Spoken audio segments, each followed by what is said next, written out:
মহিলাদের শত্রু হচ্ছে 1 নম্বর তার শাশুড়ি মা কিংবা তার ননদ, রাইট। এটা তাদের শত্রু।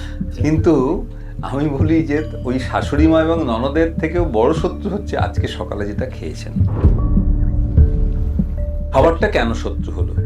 কারণ খাবারে আপনি বা আমরা সবাই জানি খাবারে মানে ইচ্ছাকৃতভাবে বিষ মেশানো হচ্ছে।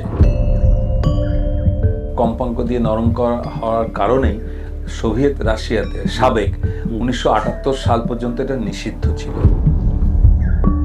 এই রাসায়নিক কৃষিকাজ করার জন্য ভারতের চাষযোগ্য জমির 3 ভাগের 2 ভাগ জমি কিন্তু ক্ষতিগ্রস্ত হয়েছে। আচ্ছা। এটা আমার কথা না, ভারত সরকারের নিজের কথা বল। বায়ুমণ্ডল, মাটি, জল, আমাদের খাবার দাবার সমস্ত বিষাক্ত হয়ে গেছে।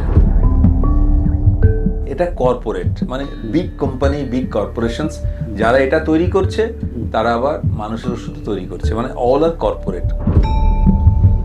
গ্রাম থেকে টাকা বেরিয়ে যাচ্ছে, সেই গ্রামের টাকা যদি আমরা অর্ধেকও গ্রামে রাখতে পারি, গ্রাম তো তাতে খারাপ হবে বলে আমার মনে হয় না। কি পরিমাণ ড্রেন হয়ে যাচ্ছে। আয়ুর্বেদেও তো বলা আছে যে আপনার পেট ভালো তো আপনার সব ভালো। একদম পেট ভালো তো সব ভালো, এইটা কিন্তু একদম ফান্ডামেন্টাল বিষয়। পেট ভালো বলতে আমার গাট বায়োম ঠিক আছে কিনা, এবং এই গাট বায়োমের সোর্স কিন্তু মাদার। গোটা পৃথিবী জুড়েই কিন্তু এই বিষমুক্ত খাবারের একটা নীরব আন্দোলন শুরু হয়েছে কিন্তু। রাইট।